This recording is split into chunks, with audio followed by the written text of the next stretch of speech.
to go ahead and get started. Thank you so much for joining us today. We're delighted to have you here on the webinar.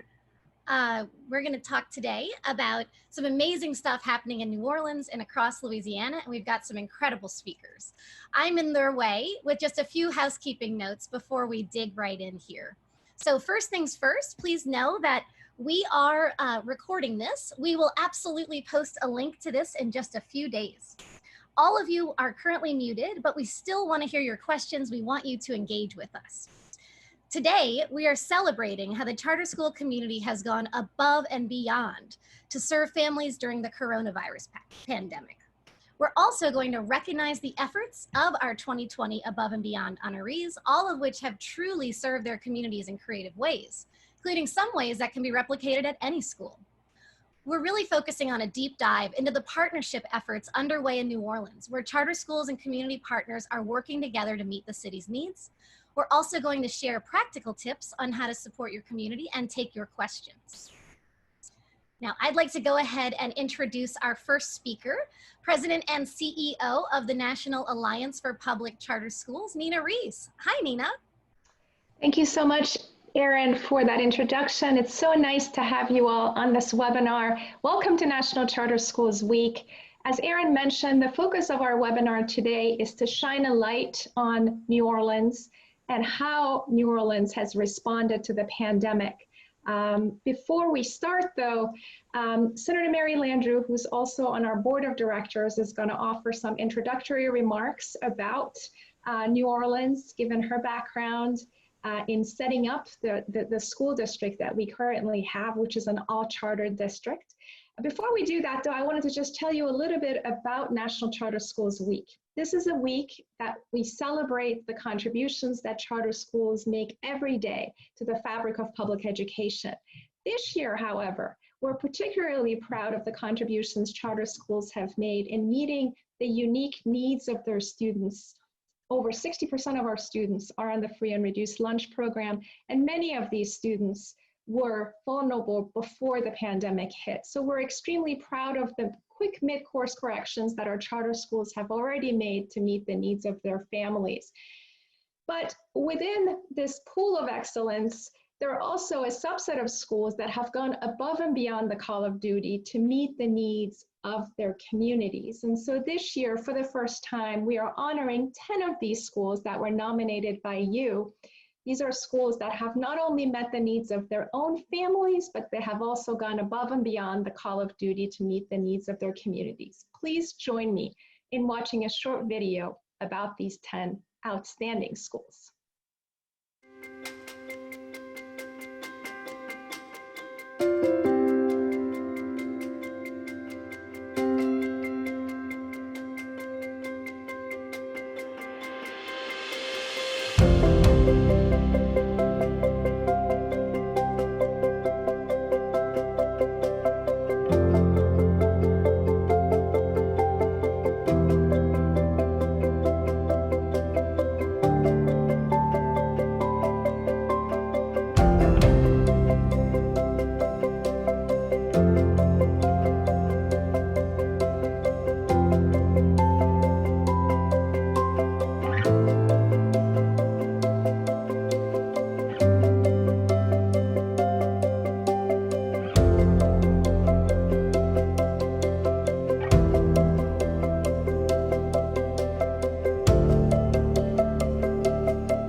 Wanted to take this moment to introduce Senator Mary Landrieu, who is also on our board of directors.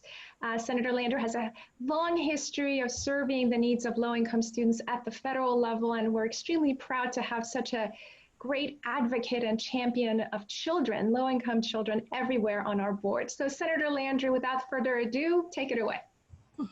Well, thank you so much, Nina, and thank you, Aaron. I think about all of the schools, particularly so many of our charter schools that are so flexible and agile to be able to really adjust to this new challenge that's presented itself. So I'm really looking forward to seeing schools around the country and what they've done.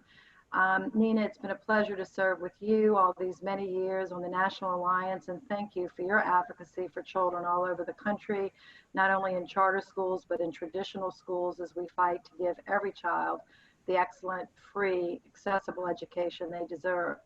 I couldn't be prouder to bring to you all today and to help bring to you all today this panel of experts that will be presented in just a moment. But I wanted to give just a minute of background. Louisiana was one of the first states that stepped up over 20 years ago to accept the challenge by several presidents, President Clinton and President Bush, to name only two, but followed by President Obama, to really help push our schools to be more accountable to the children that we serve. Not just, certain children from middle class or upper class backgrounds, but for all children, particularly children that are in the margins, that come from disadvantaged families. And for many years, some of our school systems were, in my opinion, the opinion of many, leaving those children out.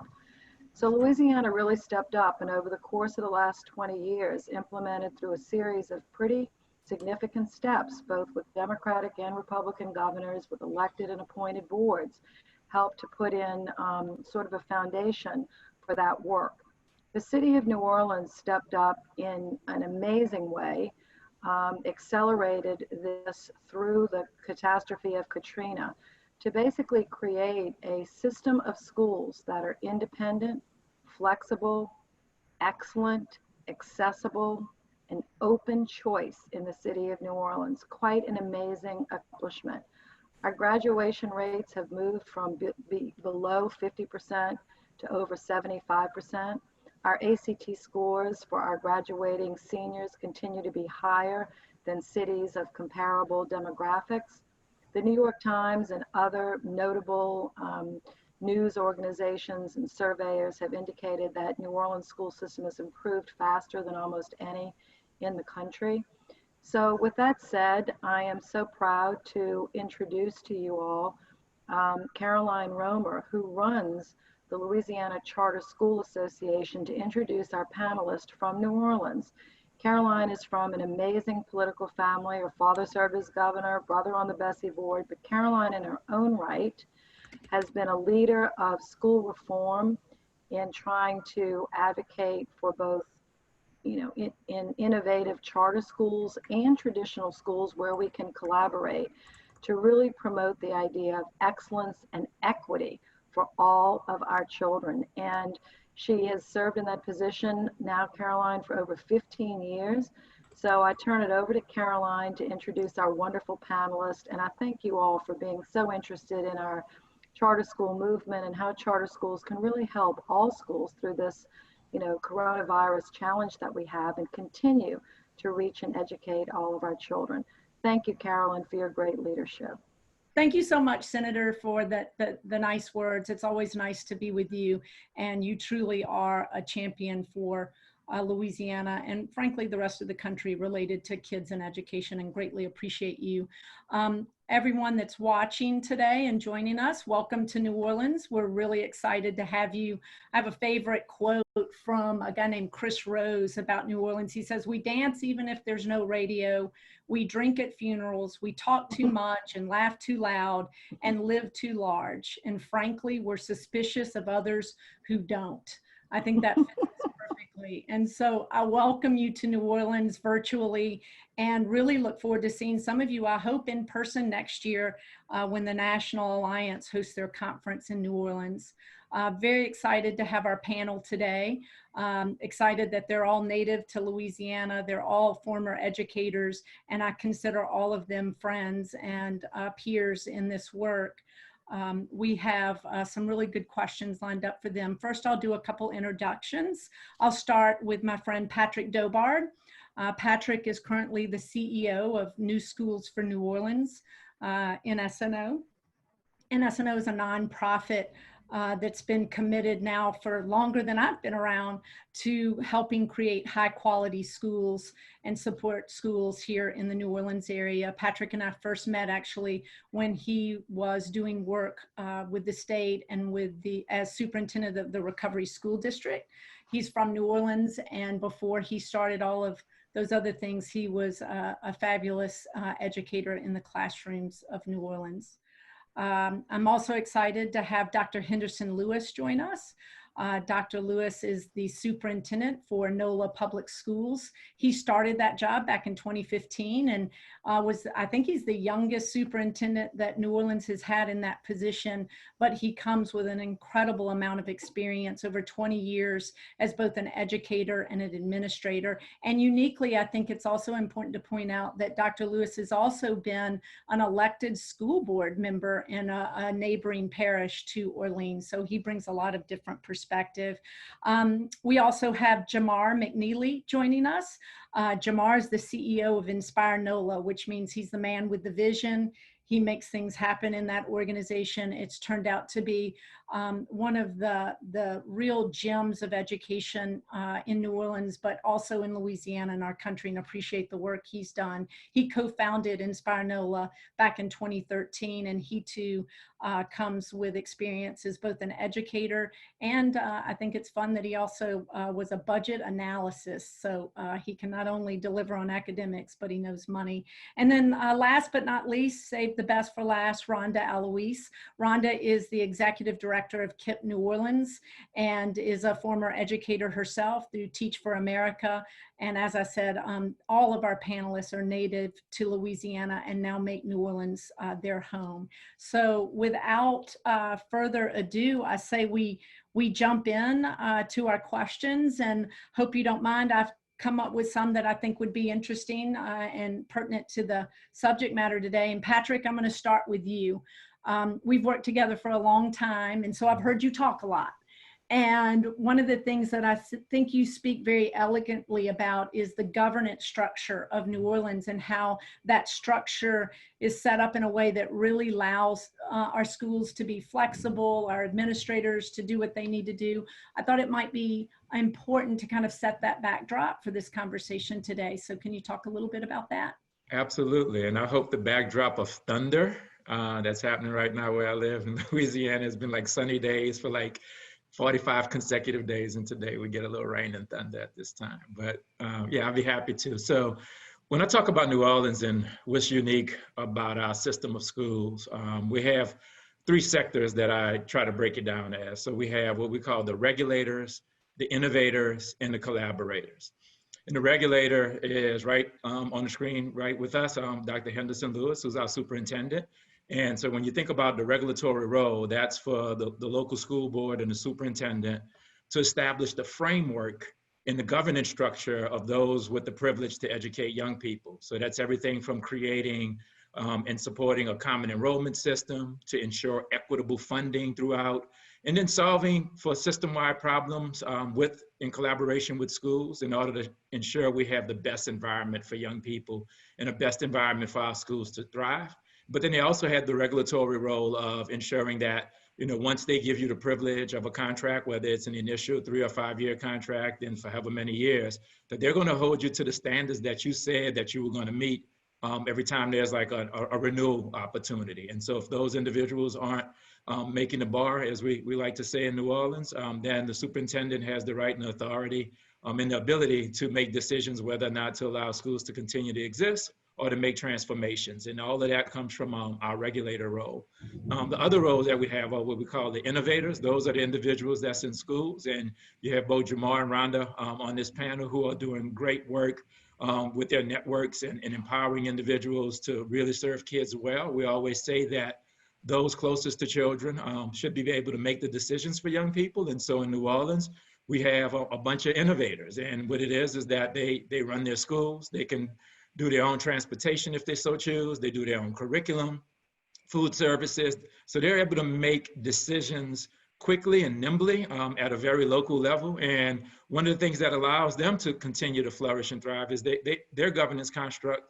Each of them have to have their own charter board. And so, you know, Jamar and Rhonda have their board chairs and their boards that they're responsible for, but their board also works in conjunction with the elected board from OPSB and the superintendent. And so, you know, all of those entities work together in order to make sure that they're communicating well to serve children well. And then the last part of our sector are what I call the innovators. And myself and Caroline, you are a part of that part of that cohort, part of that group where mostly they're nonprofits who we look and work with schools and we work with the districts to see what some of the needs are that maybe the district, you know, is not in a position to offer, or they may offer it, but will want some, you know, third-party help with the schools.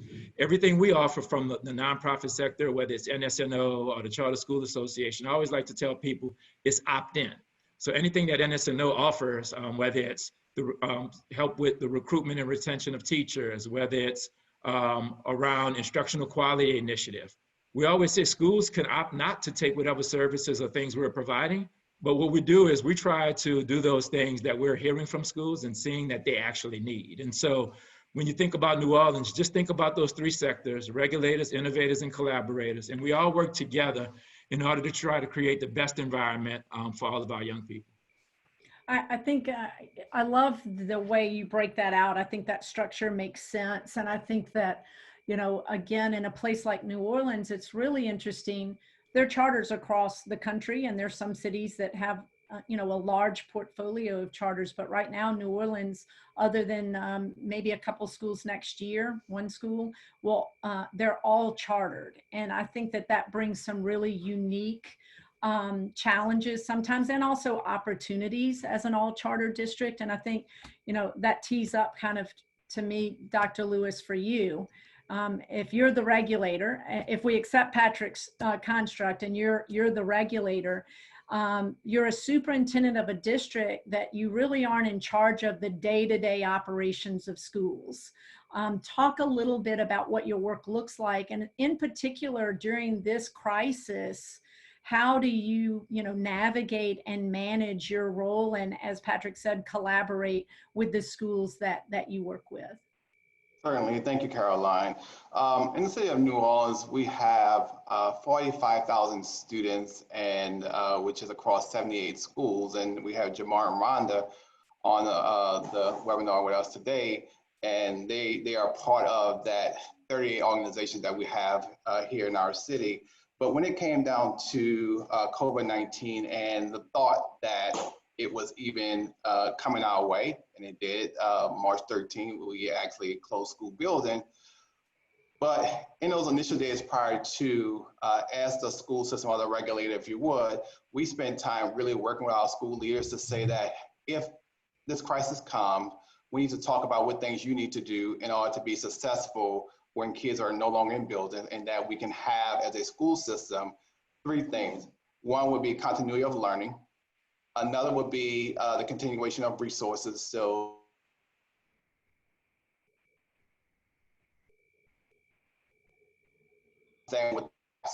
as the school system, our major job was to understand what those gaps were. And so, for example, our school surveyed their families to understand that there was a gap around connectivity, whether it was laptops or Wi-Fi.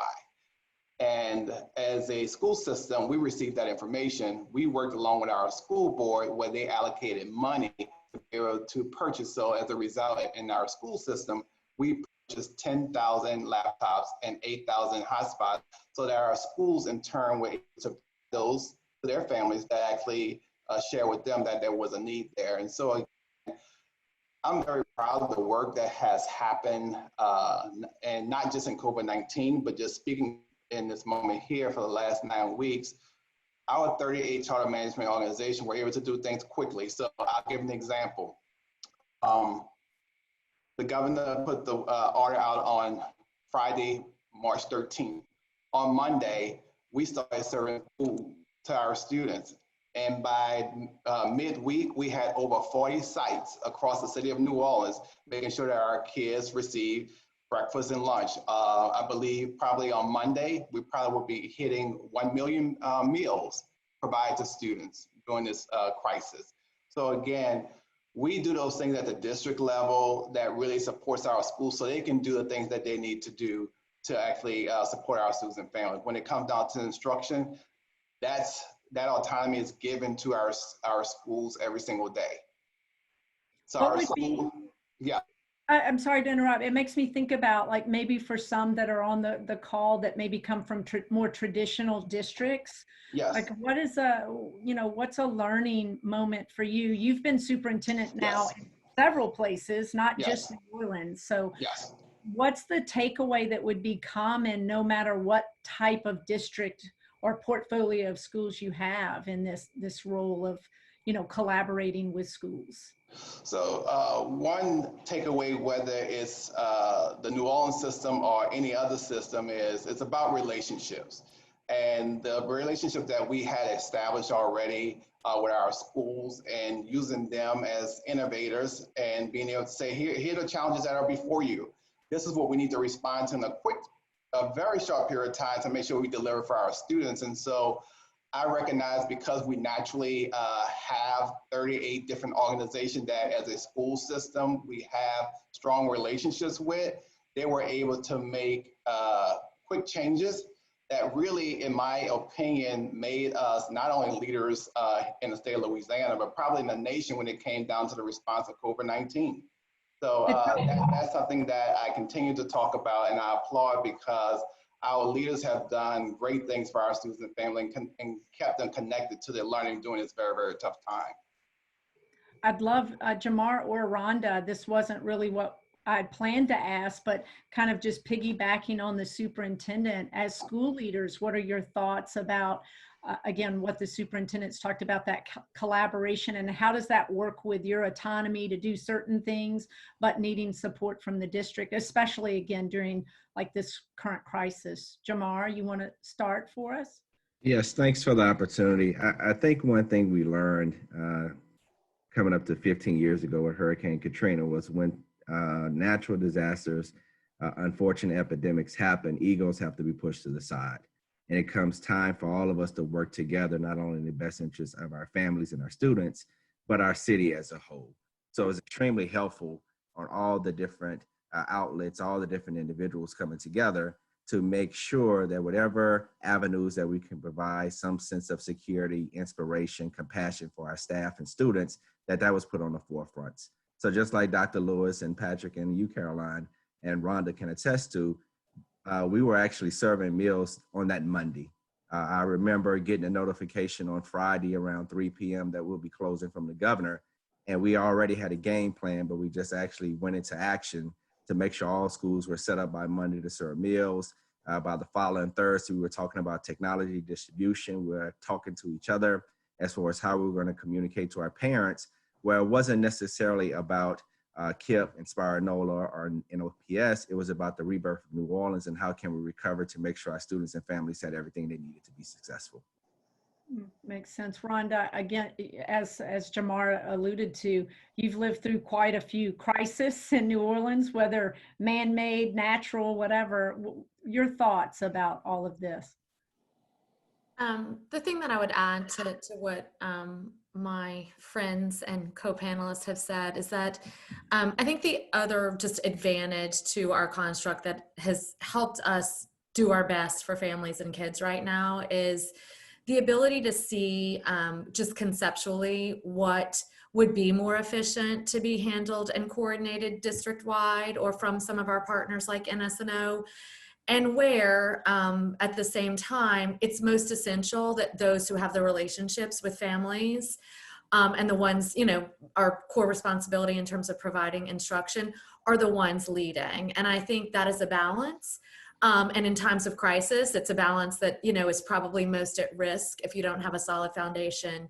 And so what I think we've been able to do, and we're still working through, given, you know, that we continue to evolve here in New Orleans, we've been able to all prioritize that balance and make sure that we are thinking smart about who is doing what for families and kids. And so, you know, I think Jamar and I have talked a lot, as, you know, so many of the educators on this call are grappling with also. It's, you know, our families, our students, our teachers, many are suffering in many different ways, some with direct loss, you know, others with loss of more conceptual things like, you know, milestones and high school graduations and these things, but everyone's experiencing that. And so our ability to lead and just really keep our people, our team, our students at the forefront and be able to decide, I think, is something that all of us in New Orleans are always talking about together. And I think the collaboration has helped us do it better.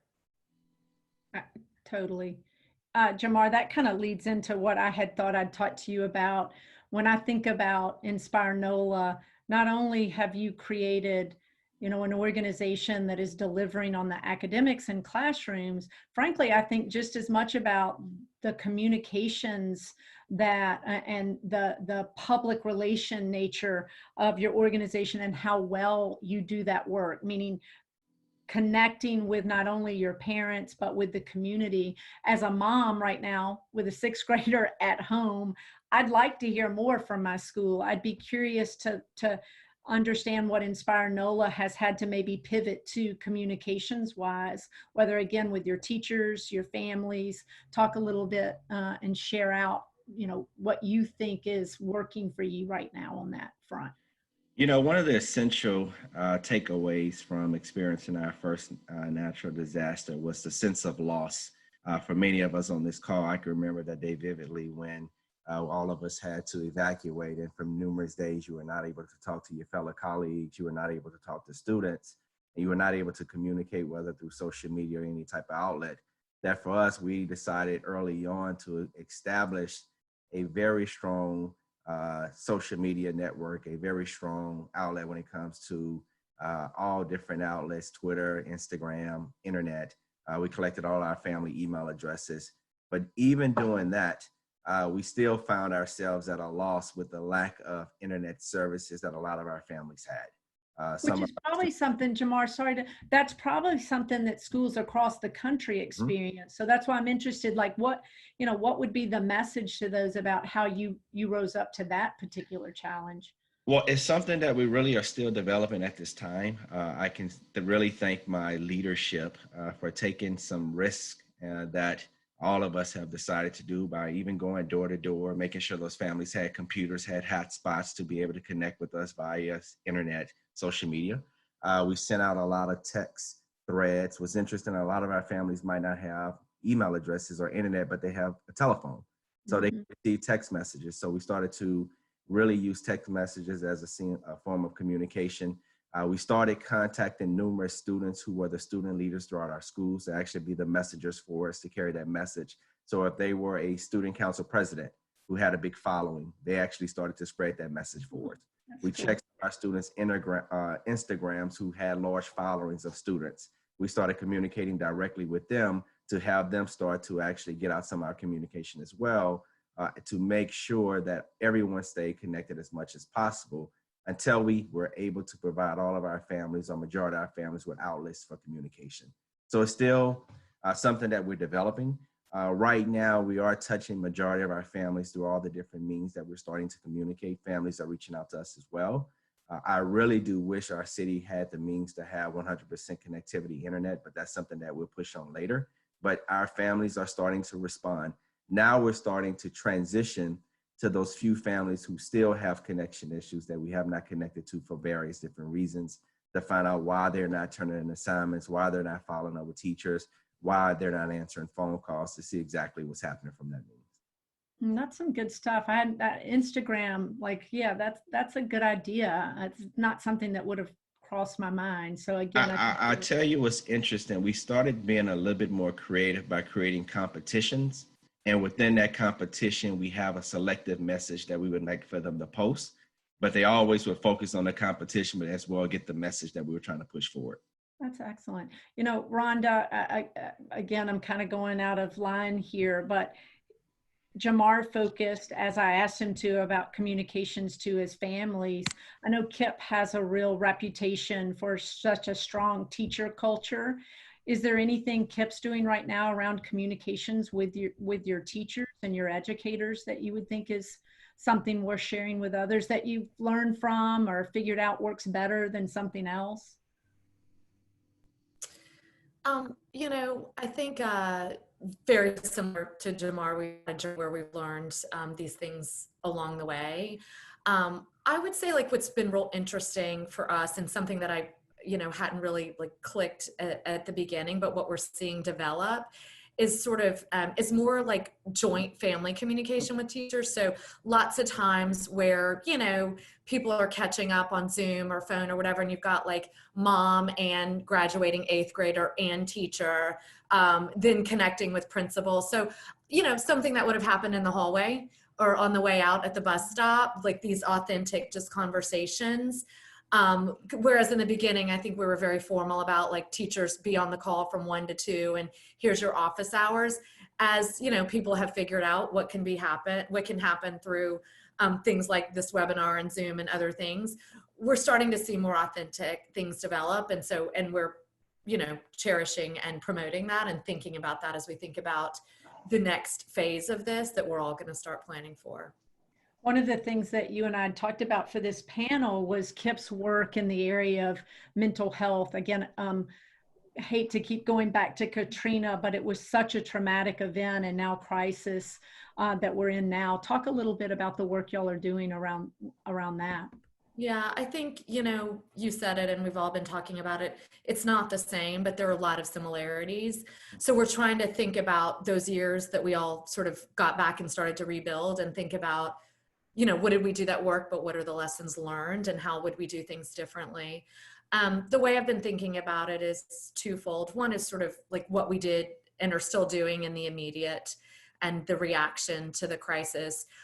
We were, you know, this is where we get to like innovators and being able to do what works for our network. We actually created a family and student hotline that our social workers across all of our schools have taken turns to manage. And this is about kids and families in crisis and in dire need who either need help or need to be connected to resources, food, homeless, you know, homeless shelters here were closed. And so thinking about, you know, where to stay if a family didn't have a place to stay, things like that.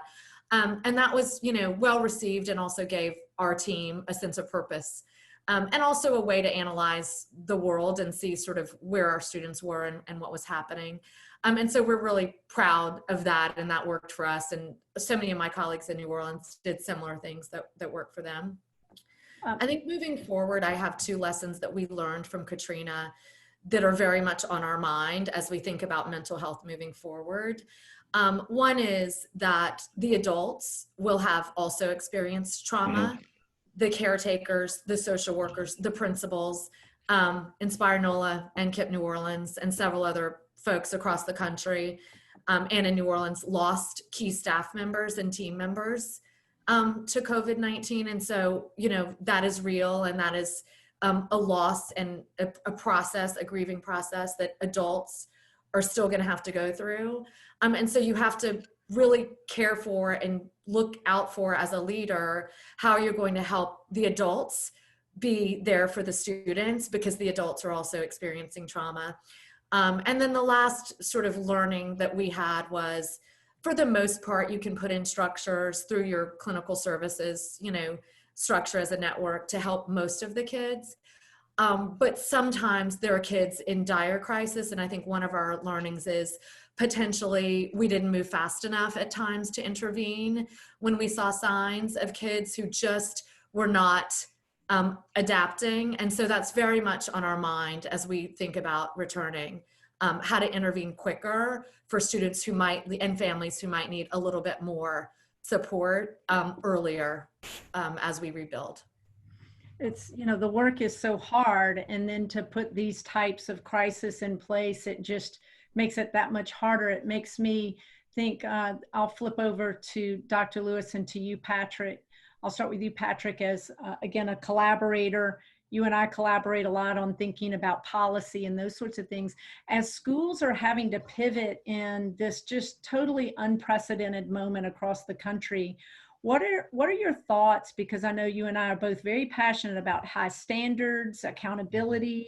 What is that going to look like for charters in particular moving forward? And then Dr. Lewis, if you can join in with Patrick and talk about maybe what the district's thinking about, if you're comfortable doing that moving forward on things like renewals that you have. Patrick, thinking around that since you've... Yeah, you know, giving some thought to with a number of other things, honestly. I mean, this is, you know, I keep saying that this work is complex, nuanced, and hard. And after almost 30 years, you know, anyone who oversimplifies stuff, it just frustrates me, and I'm just lacking tolerance for that. So the accountability question is absolutely complex because, you know, we were just really starting to understand over the last several years how much student growth in an individual year should be weighted, like way more than we're weighting it now when you think about like absolute student performance. And look, 15 years ago, I probably was first in line on absolute performance. And like, if you started out as an F and the bar was a D in 3 years, then you better get to that bar. And if you missed it by a point, we're not going to let you continue on and bring somebody else in. And we gradually raised the standards. But years later, we realized that there are some schools that continue to have challenging student populations, but the growth that they're making with them each and every year is way better than the average as compared to peers throughout the state of Louisiana and even nationally. So what I would encourage folks to do is that they control and think about accountability is two ways. One, don't retreat from demanding that we give all of our students like strong standards and give them the education in order for them to meet that so that they can compete with students not only within this country, but around the world. But then secondly, have some understanding and some empathy as the decision makers have to think about, well, what will it look like now going forward? Because what I'm finding more dealing with this crisis is how systemic inequities are like have a bigger light shined upon them. And there are things that I'm wrestling with in how do we define school quality with metrics that are outside of just like testing and letter grades. And we were just on the cusp of starting to try to define those things and then figure out from NSNO's perspective, could we put metrics in place that quite honestly, like philanthropy that so generously gives us money to give to schools to expand and grow. How can we do metrics outside of the traditional metrics? And I think what we're going to have to look at now in an accountability framework is take into a lot of factors, and it might be safety, healthcare. It might be the types of economic backgrounds that some of our parents actually have. Because when you think about it, a lot of our parents, like we're doing all the distance thinking, but some of our parents, particularly in New Orleans, they have to go back to work. Like, and they got like second and third and fifth grade at home, and it's just the mom who's got to work 2 jobs because we don't give fair wages to women or all across this country. So then how's that going to work? She's got to go to work. The kids got to get educated. So now we got to think about how to get in buildings and make it safe. Because as Rhonda said, like teachers got trauma, right? And staff has trauma. And so when you think about an accountability system, like it's got to be nuanced in my mind enough to factor in for some societal challenges, yet still hold the bar for high quality. And anybody who thinks that's easy or simple, shoot me a note, tell me what the solution is, because otherwise we got a lot of work ahead of us. You know, Superintendent, I want to hear from you. Again, you're going to be in a spot where you're going to have to make decisions about schools, and now in a world where, like, what are we going to be looking at? In fact, I'm sorry to jump in, one of our audience members specifically says, you know, what kind of data are we collecting, both as schools and maybe as the regulator? And then someone else challenges in their question, you know, are we going to try to look at this differently? Is it mean, you know, you're doing well because you have a large number of students that are logging in on a daily basis? Like, how are we going to define, you know, quality at this point? Yes, and certainly even as we think of accountability and around one, how we give our schools renewals, you know, that's one side of it. But then when you think of just the instruction in our schools moving forward, it's going to be different. And I'll talk about even accountability around renewal. So we have schools, for example, that are now coming up for renewal. In this moment here, we know that we won't receive school performance scores, and so we're working through a process that will allow us to be able to address renewals. But that process also allows us to step back to say that, okay, our academic metrics has been really around state testing, right? And just as Patrick mentioned, we're going to have other metrics that are going to allow us to really talk about the quality of a school, and the state assessment and even the growth index information should become components of how we ultimately make decisions in the future about the long-term success of a school. Because we all know that even in Louisiana, and particularly in New Orleans, we have spent the last 3, and for some schools, if they got an early start, the last 4 years of the preparation for implementation of Tier 1 high-quality curriculum. It was very, very hard. It's very, very challenges. With NSNO, we had these hubs where we had teacher leaders would all meet to actually learn how to do the implementation, go back to their schools to redeliver that information. So now it's not Tier 1 curriculum I'm talking about. The new thing is now is how to become proficient at delivering on distance learning. And just as we have spent a lot of time to invest in our teachers around the curriculum, now it's going to be investing a lot of time to get them to be prepared to actually instruct our students in a very remote way that many of them are not used to. For example, I talked to a seasoned educator, and she said to me, "Superintendent, when I got my degree in education, I didn't sign on to teach kids through a computer." And so we know that we have some serious challenges. So as we think of accountability, and accountability is going to be there, but we have to continue to invest in our educators during this time here because they're going to need it. This is new learning for them, and they're expected to be able to do this for our young people overnight. Think about teaching reading remotely. we have some serious challenges there. If we cannot get our K2 in building, we're going to have some serious challenges. So again, it's one thing, and we're going to continue to talk about the accountability, but really where I am in this moment is really looking at how we're going to support and grow our teachers, because we need them. Yeah, it's a great point. Open to the panel to jump on top of that question. You know, Jamar, thinking about accountability, and maybe not even looking ahead, looking at this very moment that you're in, an abbreviated school year, one that has been totally turned upside down. How are you judging? Like, what does success look like to you and your organization right now for the students and teachers? Like, what do you think about when you're thinking of, like, how do I know we're doing all right? You know, it's definitely a great question. And I reflect on, unfortunately, Rhonda at KIPP and Inspire NOLA, we are two organizations that have lost staff members in our schools. I can think about numerous teachers and staff members who have also lost family members at home. I can think about students who've lost family members at home. And frankly, the notion of accountability to those families and students is not what their focus is as of right now. Mm-hmm. Their focus is, how do they live? How do they beat this virus so they can actually have some sense of normalcy? And how can they actually be in a position, as Rhonda mentioned, socially, emotionally whole and in a good place? So when we are able to talk about school, we are able to talk about learning and accountability, they're in a place to be able to accept it. So for us as an organization, we've decided to take a step back, to be very compassionate and have a lot of empathy with our staff members, because distant learning is not designed to actually be teaching your own students at home and teaching students on the computer at the same time. So we're balancing a lot of different things from our perspective to make sure, from a social emotional standpoint, our families, our students, our staff members are whole. They have various different means to be, from a social mentally standpoint, okay, to provide some of those needs, to actually see them through, to see some sunlight at the end of the tunnel. New Orleans, unfortunately, was one of the cities early who had a very high spike, where we just had to stabilize from an aspect of, we can get through this. We're here to support each other. We kind of rolled the aspect of learning and distant learning even slower, with the understanding of numerous staff members, numerous students, families who were affected by the virus.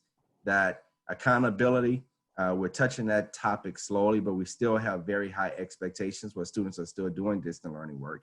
They're still turning in assignments. They're still understanding our expectation when it comes to excellence. But at the forefront, I'm more concerned about their mental, social, emotional health, to make sure from that standpoint first, they're okay. And if I could get them feeling in a good place there, I honestly believe we can catch them up. Although they have been behind and are losing some valuable learning time, I feel like we, as an organization, we can make that up. Rhonda, how about you? What's happening in KIPP on that? Very similar thinking to what Jamar just said. I think, you know, if you step out of this moment and think about an excellent classroom, excellent teaching and learning is happening because of amazing relationships that are built between the teacher and the student and the family. And so the way that we've thought about, you know, where is this working, who's doing this well, is if, you know, students are engaged and there's that connection. And if it was happening, if the connection was there and the school and the classroom was strong, then it's happening now. In a different phase, we'll think about the rigor and the content and all, but right now it's just been about connecting and connectivity to everyone and making sure that we're keeping people engaged, curious, interested, committed to learning, and feeling stable and healthy. Can I jump in and ask, and Jamar, feel free to jump in. Rhonda, are you seeing, let's think about the academics, but are you learning things that absolutely are not working in a virtual world academically? Like maybe it all is kind of messed up, but like certain subject matters more so than others?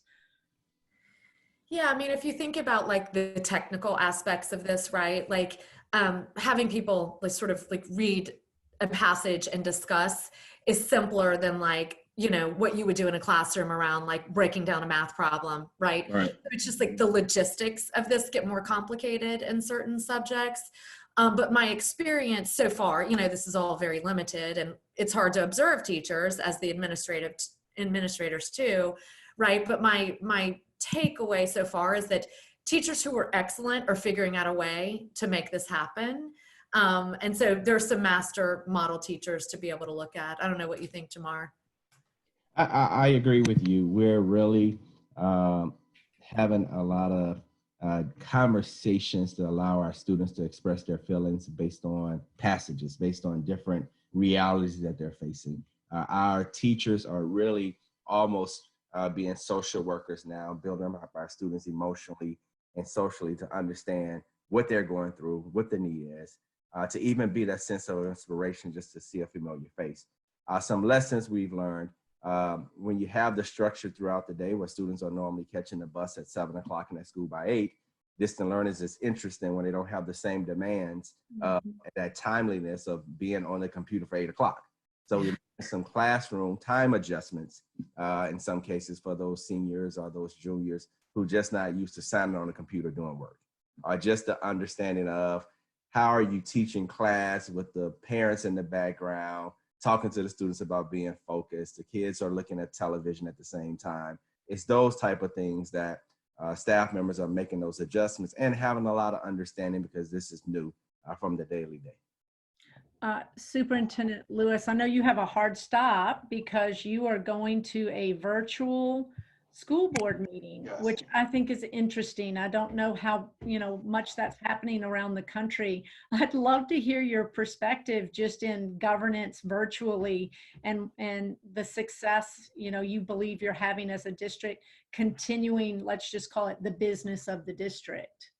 Yeah, we recognize even in the very beginning, and as we supported our schools, we had to get things up and running to respond to COVID-19 and make sure all 38 of our charter management organizations that were good, but then also even just from our board president, just working along with the board to say that we have to do that, but then also the business of the district must continue to move forward.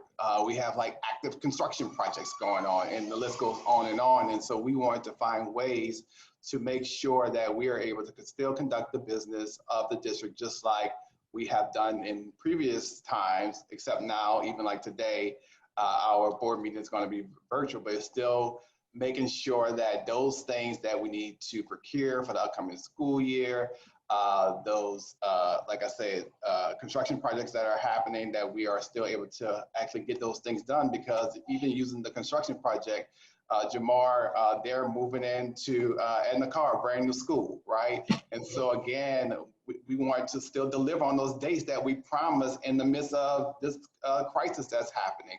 I also, before I go, as Rhonda and Jamar was talking about how they work with their students, with their teachers, and being able to observe and what the challenges are. Well, of course, I'm a parent of a senior in our school system, and it was very, very interesting to see the variations from all of her teachers of how it was approached to doing the distance learning.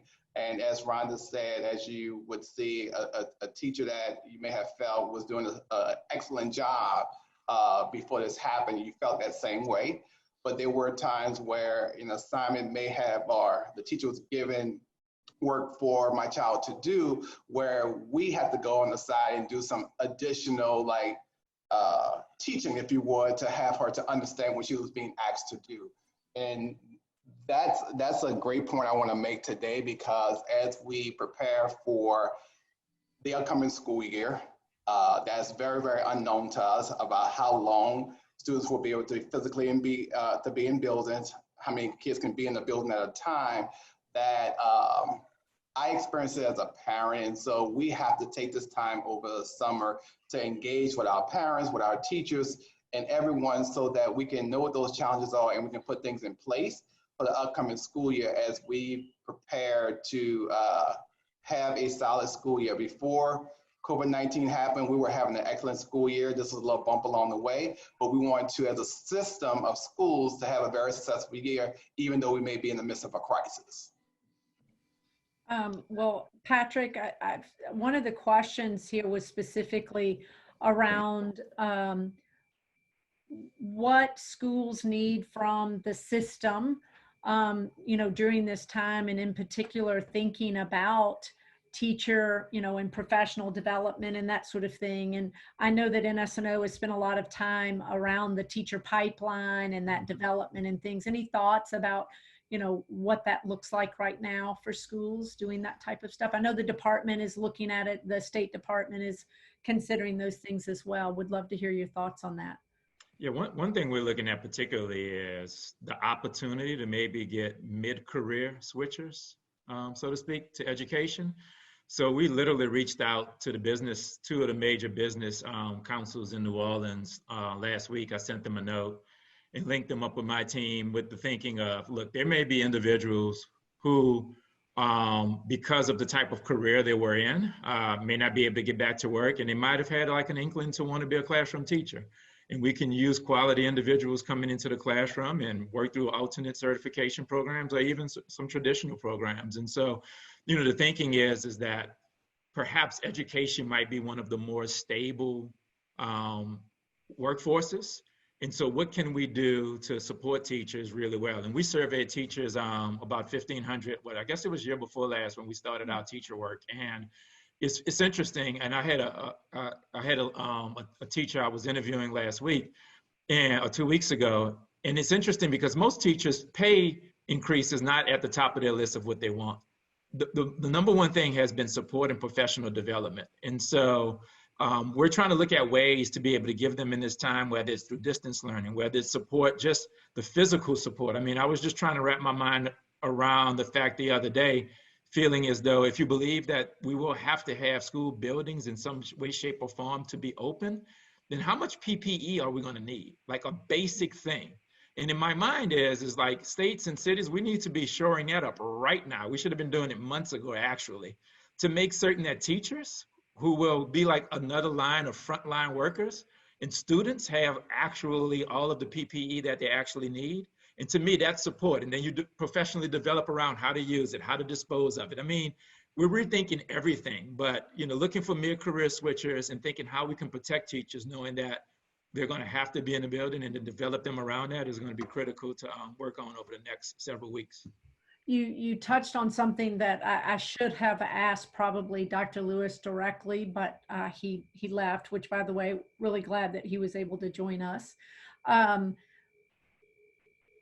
Rhonda, maybe, like, what are y'all talking to each other right now about next school year? I mean, I know we're all these little independent, charters, but I know you also spend a lot of time collaborating with each other. What does the next school year look like? What things are y'all thinking about? Yeah. Oh, this is a big one. And we're all spending a lot of time speculating. I think right now, what some of us are talking about is sort of the discipline to try to figure out what we can control now and what we should prepare for. To Patrick's point, no matter what, there are supplies and ways that we need to be thinking about our facilities that have to happen no matter which scenario, right? Assuming that you're not going to be in a virtual year all year, which we will work hard to have students back in some way, shape, or form, because we believe that needs to happen. And so, we're trying to chunk it in terms of what can you control and take care of now versus don't go down the rabbit hole of deeply making strategic plans for 15 different scenarios and financial models and schedules when really things are shifting, and our state government, and I think everybody probably has a similar experience, governors and mayors are putting out, phases. And so even if you say we're in phase 1 in Louisiana today, if we get to phase 2, if we're going to have gatherings of 25 people, okay, what does that mean for school? And so we're certainly collaborating with our peers. We're talking about the calendar, how to stay aligned so that families have something more convenient. But the big question around what is the economy going to look like, and are parents going to work or not? Because that really determines, what needs to happen, that coordination. I think we're not there yet as a city, and we're all sort of trying to figure out how to get that to happen as soon as possible.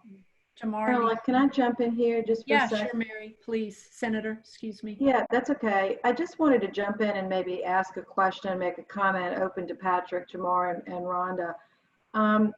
The more I think about it, just so many of our families in New Orleans particularly, this is true throughout the whole country in many school districts, but particularly in a city like New Orleans, where the poverty rate is so high, but the essential workers are also so high. Like, our parents don't have the luxury of working from home.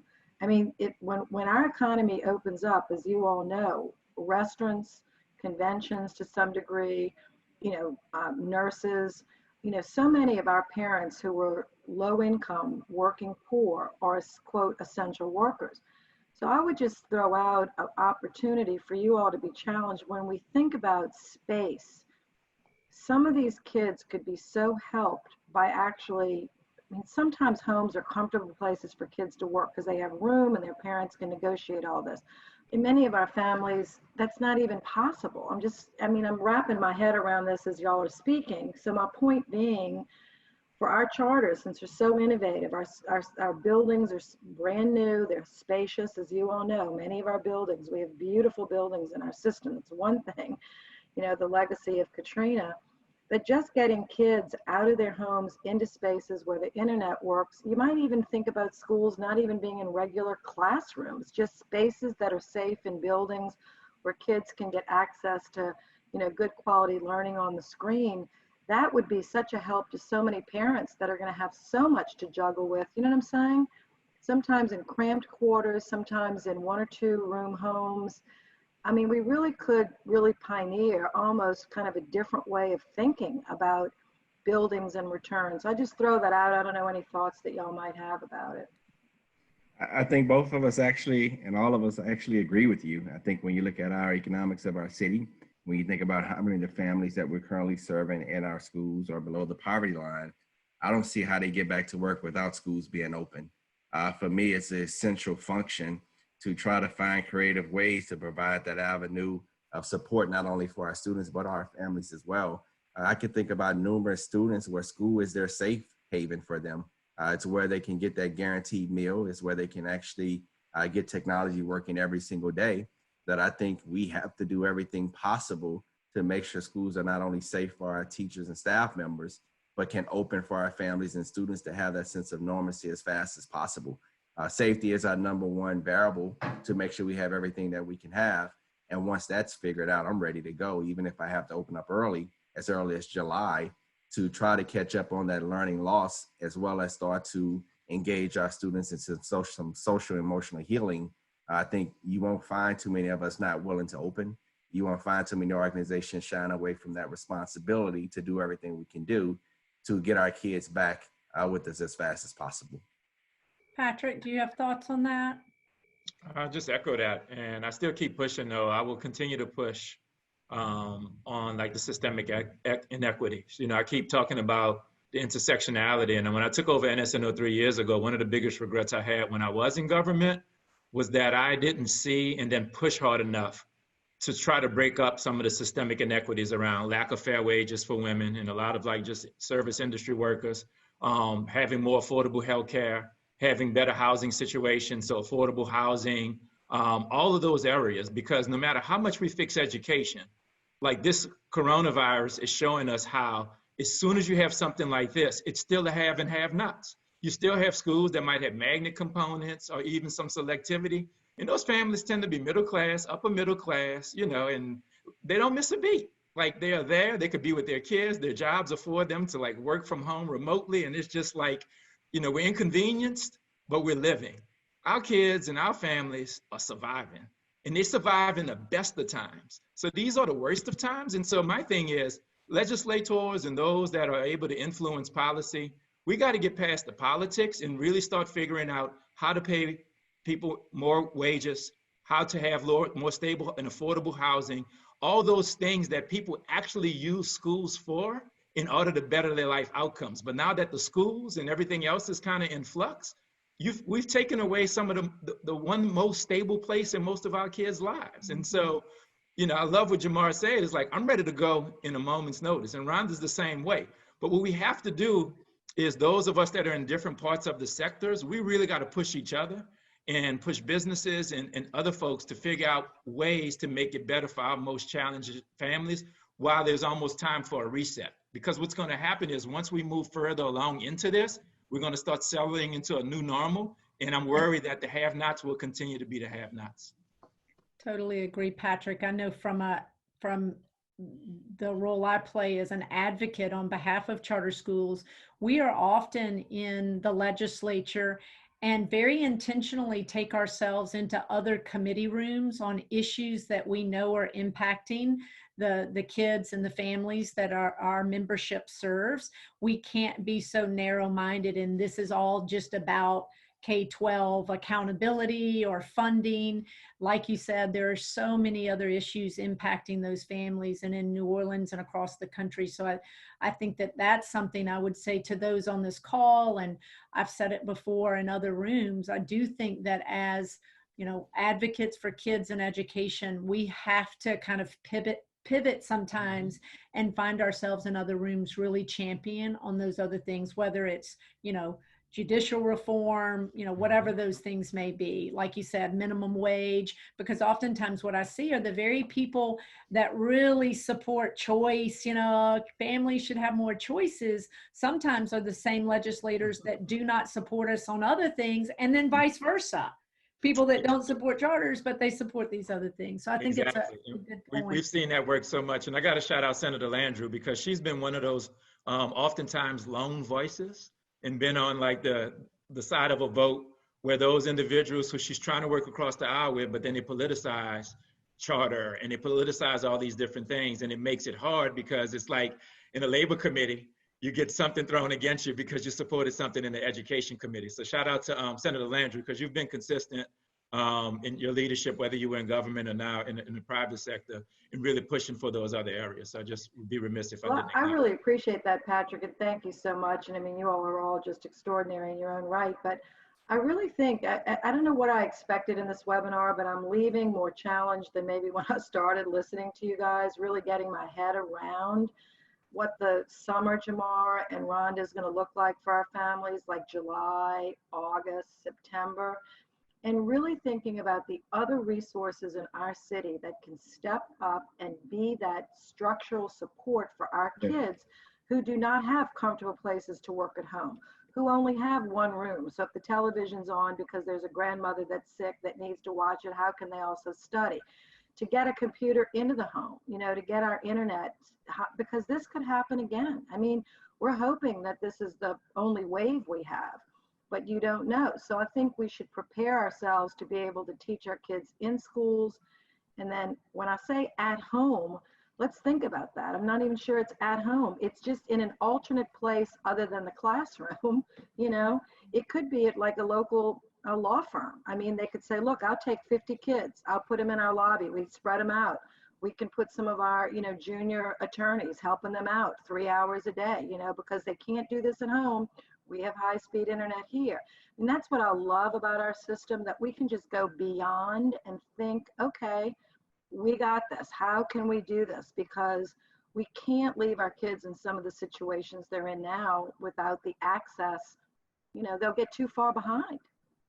And I think, Senator, you know, I'd like to hear your thinking. There was a question earlier posed, you know, we're talking New Orleans, it's, you know, majority charter schools, what I would call a friendlier than not scenario with the governing body, you know, Orleans. But the fact is, both in Louisiana and across the country, you have charters sitting in districts that are not in collaborative relationships, and they're not at the table on thinking about these things. And the question specifically was like, if I'm in a place where as a charter, I'm not a priority, do you have any thoughts about how I can make my voice better heard? And since you've long time been in politics, any advice for those folks sitting in those types of circumstances?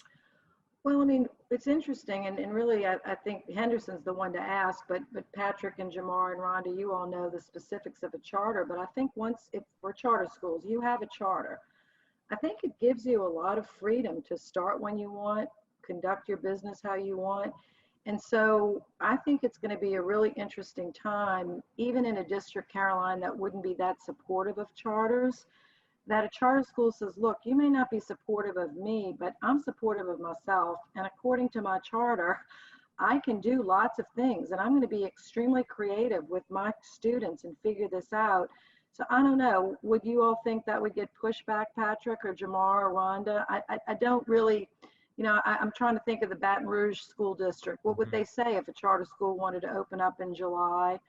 I mean, it's up to the parents, but like I know from what Jamar and are saying, our parents can't wait to get their kids back into some kind of school Yeah. system because it's so hard for them to work their 2 jobs and at minimum wage. They don't have the kind of housing that maybe some middle class families have. And it's like, please, Lord, help us get these kids to school so we can kind of stabilize our situations. I Yeah. don't know, Patrick, what do you think? I would tell a person that, you know, if you're getting pushback from your authorizer or the local district is not being supportive, try to continue to, I'm hoping you're doing this, but I would assume you are, but just to push on the human element.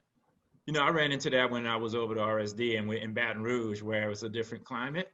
You mentioned Baton Rouge, Senator, and you know, when I would get into these conversations with some of these bureaucrats and what I would call preservationists of the old guard, you know, at the end of the day, I was like, look, these are children. And if you withhold money, buildings, or anything, you're withholding that from children whose parents are taxpayers. Charter schools are public schools. And so then, to me, it's then you lend voice to, let your family's voice speak. And, you know, I always say everything we do have consequences. And if individuals around the country are denying families from having resources that they need in a very trying time, there's some elected official that needs to hear, and there are some authorizers that need to hear, and parent voices. Rally them out. You know, Caroline's organization has been great. I'm sure she could give advice. You know, you get people to come out, but try to humanize it. And I always say, I'm always hopeful that people don't look at kids as just like how much state dollars they get per child, but they really look at what it actually is. It is a human being. And so I really would just press on that, particularly in this time, where hopefully that some people have a lot of humanity about them. But I'm a little alarmed because at the number of people who don't wear masks when they're out makes me think about, they don't think about others more than they think about how they feel about it. So to me, it's always think of others first. So I would stress our leaders to think of the children and put the children first and foremost in their mind. Totally agree. Well, our question board is clear. I've asked my questions. Does anybody have any closing thoughts? Again, I always struggle if I've met the goals of things that I'm directing, and the goal here was to try to share out some thoughts and learning moments for people throughout the country. So I'd like everyone to give just a closing thought without putting any one person on the spot. Is there anyone volunteering to close out on that question of like, what's your one, what should we call it, tip? One thing that if you could pack it up and package it and send it out to charters across the country, what would that be in this moment of COVID for you? Jamar, can I make you go first? And the webinar started with playing second line music. For me, it reminded me of Rebirth Brass Band. And I think one of the things that I definitely hold high is the rebirth of how we all can get through this. Like, how do we make this situation a better situation for not only our students, faculty members, once we get through this? So that means for us making sure our technology is up to par now, making sure distant learning is something that's seamless for us, making sure from a compassionate empathy standpoint, we're touching the needs of our families and students even more. So for me, rebirth is something that I always try to understand on what the end looks like when you're going through a crisis. How do you actually come back even stronger when you're actually going through these trying times? So for me, a simple word is rebirth. And I know you asked just for a simple suggestion, but that's how I kind of look at this moment each and every day. I try to focus on how much it's going to be better once it's all over compared to the crisis I'm going through now. I think very well said. How about you, Rhonda? Any thoughts? I've had the chance to talk to a lot of national folks because I'm part of a national network. And so what I would just say, if anyone takes anything away from this group on the call, is that, you know, 15 years ago, all of us had a moment where we thought we weren't going to get out of this and our city was dead and the world was very bleak. And so I think, you know, hopefully what you're hearing today is that you can rebuild and collaborate and things can be good again. And so in lots of ways, I think going through those experiences have given me confidence, like Jamar said, that it can be done. And so, you know, for what we've said in our organization is, because everyone's, you know, talks about the world is changing, it'll never be the same. The what and the why of what we are all doing is actually the same. It's the how we're going to do it that's going to look a little different over the next year. But when you think about it like that, it's so doable. Totally agree. How about you, Patrick? Yeah, I think of being strong. So I've been lately quoting the late, great Bob Marley, who is attributed with saying, you never know how strong you are until being strong is the only choice you have. And so I would encourage everybody to just stay strong. We're going to need to have a resolve. We're going to need to have a steadfastness, and we're going to need to have just a fortitude that is impenetrable and that we have to stay strong. And so I would encourage everybody to stay strong, stay safe, and stay looking for opportunities to serve our children well. Well said. How about you, Senator? I cannot improve upon those closing remarks. So thank you, Caroline. You did a beautiful job, and thank you, Nina. Thank you. Well, I'll quote, you went Bob Marley, I'll go my mama. My mama tells me the only thing you can count on is change. And so I think change is here. And I think we, you know, can look at it as an opportunity to improve and identify on things that we can do better. And my goal personally as an advocate will be to really work harder on those things that are out of the control of our educators, but that they need so badly to do their work well, i.e. broadband, more resources financially, etc. So again, thank you, panel. I really enjoyed being here, and I am now going to turn it back over to you, Nina, to close us out. Thank you so much, Carolyn.